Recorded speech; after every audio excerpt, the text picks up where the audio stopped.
Hello everybody, this is my next video for block making and understanding any English text. So it is a story of stolen childhood. Whenever you start any lesson, you should start the understanding from the title itself. Then only you will understand it properly. So what is this word? Stories of stolen childhood.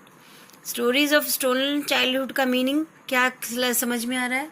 मतलब बचपन छिन गया मतलब कि enjoy नहीं कर पाया अपने बचपन। हाँ, मतलब इस लेसन के अंदर कुछ ऐसा होगा कि उसका चाइल्डहुड बचपन उससे छीना गया होगा, यानी उस पे कुछ टॉर्चर वगैरह कुछ हुआ होगा, कुछ इस तरह की बात हुई होगी। अब ऑथर के बारे में है लेसन के कि अनीस जंग was born in Rourkela.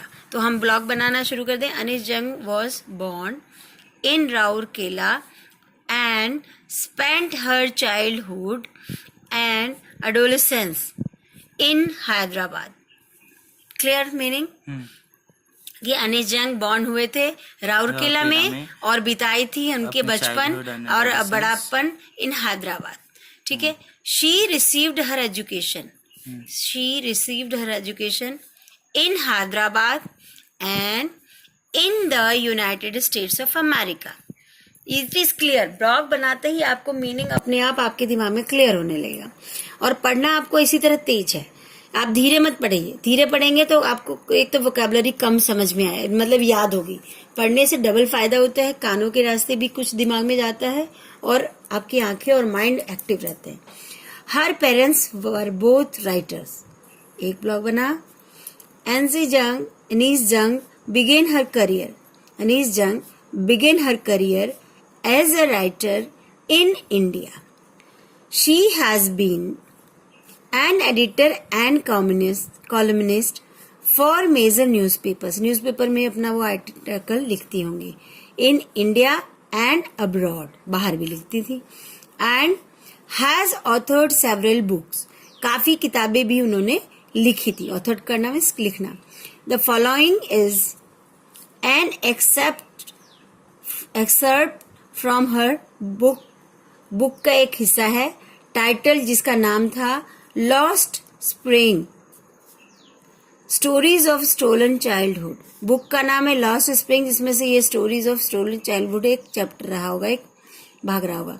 Here she analyses the grinding poverty and traditions which condemn these children to a life of exploitation. Yes, समझ में आ गया।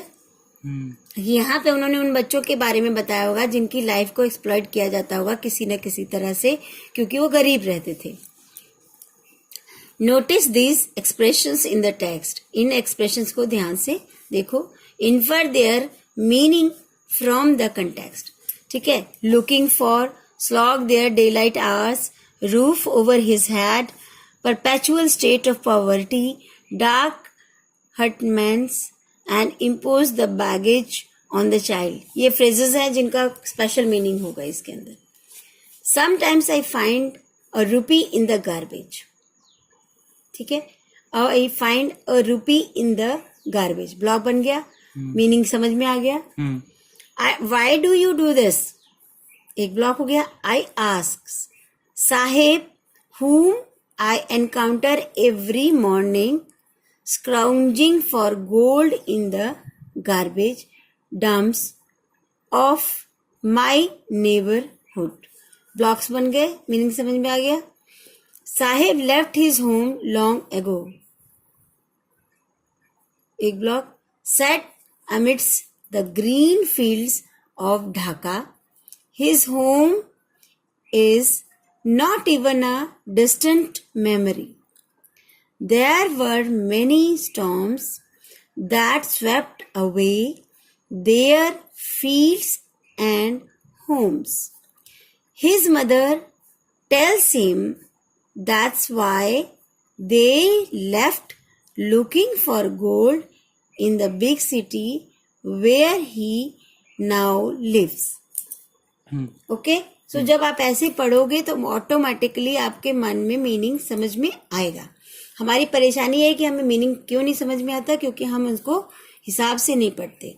शब्दों का सही इस्तेमाल करेंगे तो हमारे को मीनिंग्स बिल्कुल क्लियर होता चलेगा। I have nothing else to do, he mutters. Looking away, go to school, I say glibly, realizing immediately how hollow the advice must sound. Means उसे जा नहीं सकता होगा और किसी ने कहा होगा उसको कि स्कूल जाओ।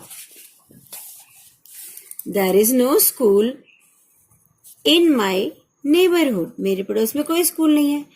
When they build one, I will go. जब वो बनाएंगे तो मैं जाऊंगा। If I start a school, will you come? I asked, half joking. Yes, he says, smiling broadly. A few days later, I see him running up to me. मेरी तरफ दौड़ के आता है। Is your school ready? It takes longer to build a school, I say, embarrassed at having made a promise that was not meant. मतलब मैंने तो ऐसे ही कह दिया था। But promises like mine abound in every corner of his bleak world. इसी तरह के promises कई लोगों ने उससे किए होंगे बच्चों से उस time. After months of knowing him, I ask him his name. Sahibe Alam, he announces. He does not know what it means. बच्चे का नाम था साहिब आलम, जिसका उसको खुद ही मतलब नहीं पता था। If he knew its meaning, Lord of the universe, he would have a hard time believing it. Unaware of what his name represents, he roams the street with his friends, an army of barefoot boys who appear like the morning birds and disappear at noon.